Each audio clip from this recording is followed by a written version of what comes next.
त्या नव्हत्या म्हणजे सोनं आणावा 4 मणी याच्यात 5 मणी ह्याच्यात 5 मणी आणू का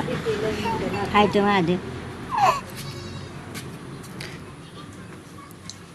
म्हाताडी लय मोठा ग तुला आणून देती ना तुला तर घ्यायचं का नाही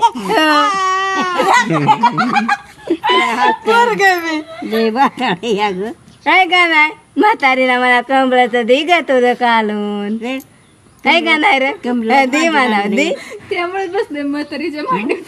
म्हातारीला म्हणाव दे कमळाचं गटुड काढून मला आहे का नाही देत नाही ना म्हातारी नाही देत राहू दे तोच द्यायचं म्हातारीला काय तुला त्याच्यात जेवतो त्याला म्हणलं तुझी आजी कुठे गेली होय ग 6 मणी होतील गेले हो का